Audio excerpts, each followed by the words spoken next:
If you love the Godfather movies, then you'll love Take the Cannoli, the Godfather podcast.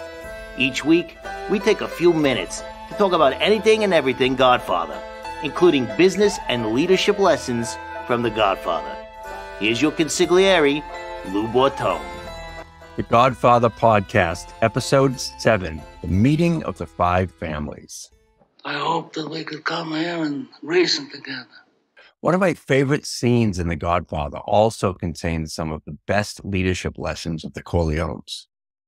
Part of the Corleone family's immense power and influence comes from Vito Corleone's ability to be reasonable. The Don believes strongly in reason, collaboration, and when possible, cooperation. He was an eminently practical and patient man. We Italians have a saying, patience for a moment, comfort for years. Nowhere is that more apparent than at the big meeting of the five families. The Don arranged this sit-down between all the warring Mafia families to seek an end to the bloodshed after his eldest son, Santino, was gunned down at the toll booth.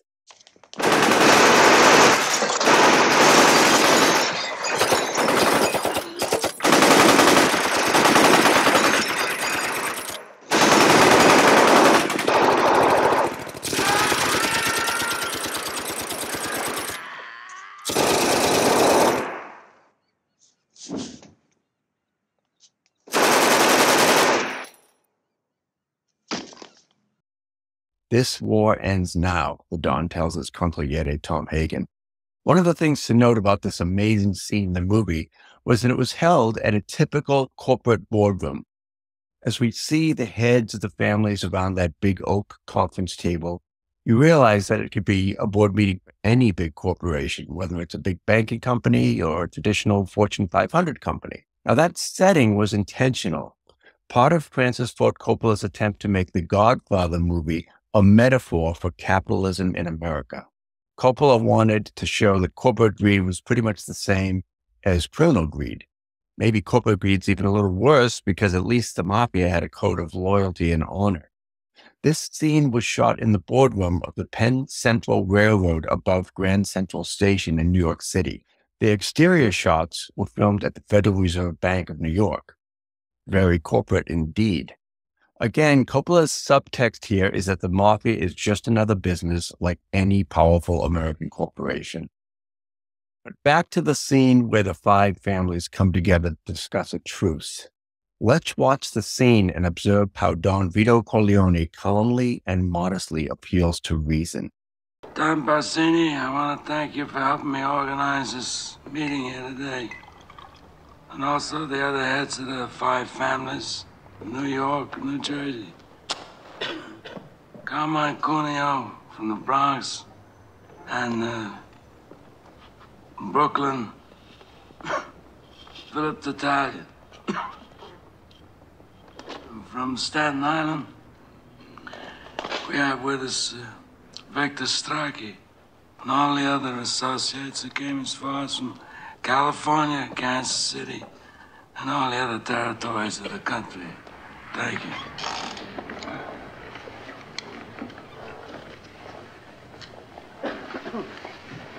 How did things ever get so far? I don't know. It was so unfortunate, so unnecessary. Natalia lost a son. I lost a son.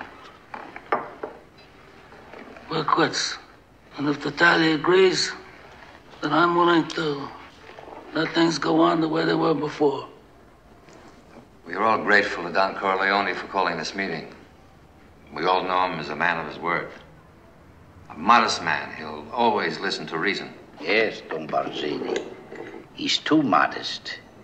He had all the judges and politicians in his pocket. He refused to share them. When did I ever refuse an accommodation? All of you know me here. When did I ever refuse? Except one time. And why? Because I believe this drug business is going to destroy us in the years to come. I mean, it's not like gambling or liquor, even women, which is something that most people want nowadays and is forbidden to them by the bits and avanti of the church. Even the police departments that have helped us in the past with gambling and other things are going to refuse to help us when it comes to narcotics. And I believed that then, and I believe that now. Times have changed. It's not like the old days where we can do anything we want. A refusal is not the act of a friend. If Don Corleone had all the judges and the politicians in New York, then he must share them. All it does is use them. He must let us draw the water from the well. Certainly he can present a bill for such services. After all, we are not communists. I also don't believe in drugs. For years, I paid my people extra so they wouldn't do that kind of business. Somebody comes to them and says, I have powders. If you put up $3,000, $4,000 investment, we can make $50,000 distributing. So they can't resist. I want to control it as a business, to keep it respectable. I don't want it near schools. I don't want it sold to children. That's an infamia. In my city, we would keep the traffic in the dark, people, the colored. They're animals anyway, so let them lose their souls.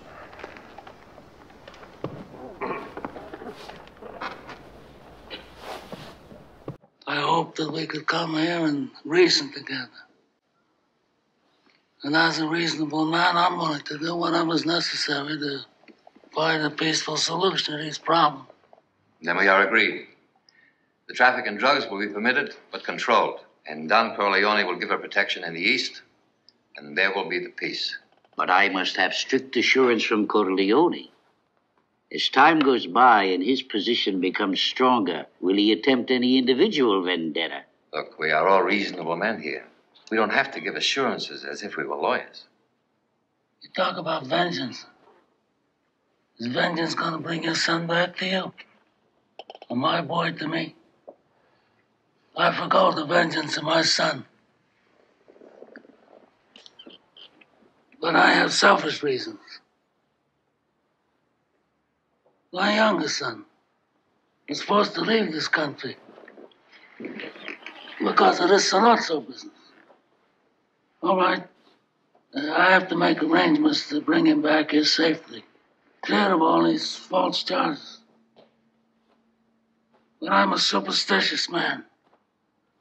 And if some unlucky accident should befall him, if he should get shot in the head by a police officer, or if he should hang himself in his jail cell, or if he's struck by a bolt of lightning, then I'm going to blame some of the people in this room.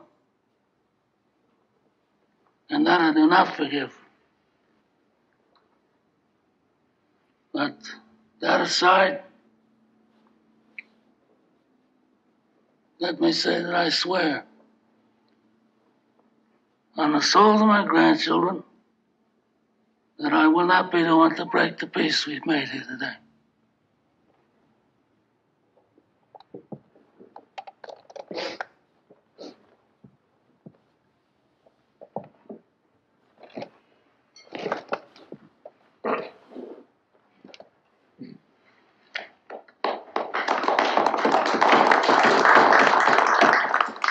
In the novel, Mario Puzo goes even further in this scene, emphasizing the Don's use of, quote, irresistible reason. Puzo's novel reads, quote, even as a young man, Vito Corleone became known as a man of reasonableness. He never uttered a threat, and he always used logic that proved to be irresistible. And it's this calm, reasonable, measured demeanor that cements the Don's power and influence. He was never rash, never raised his voice, and he never acted impulsively, unlike Sonny.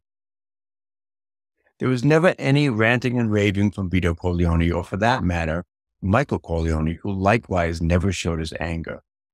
Both father and son were even-tempered, but showed a quiet force and a steely resolve. Elsewhere in the Godfather novel, we see the phrase, never hate your enemies because it clouds your judgment. In fact, Michael says this to his nephew Vincent, played by Andy Garcia, in The Godfather Part 3.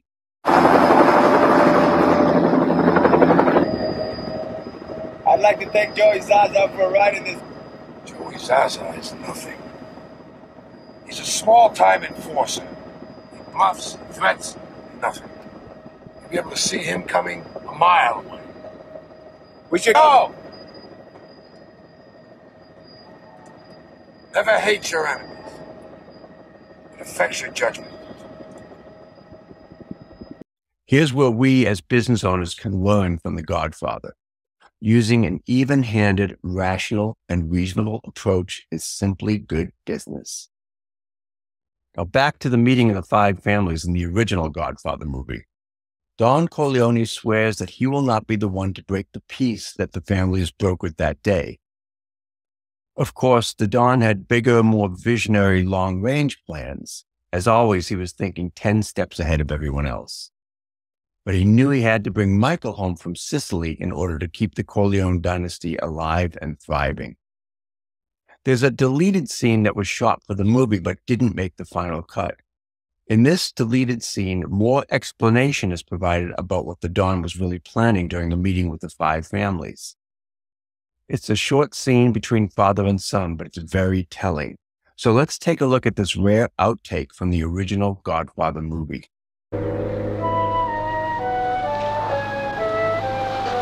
Lettuce, tomatoes, peppers, onions, egg.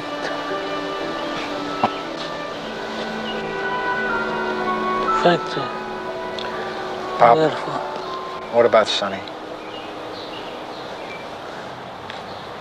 What about Sicily?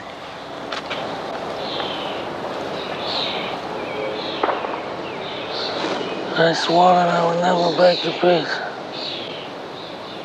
But won't they take that as a sign of weakness? It is a sign of weakness.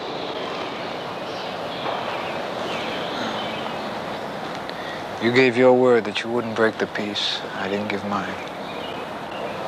You don't have to have any part in it. I take all responsibility.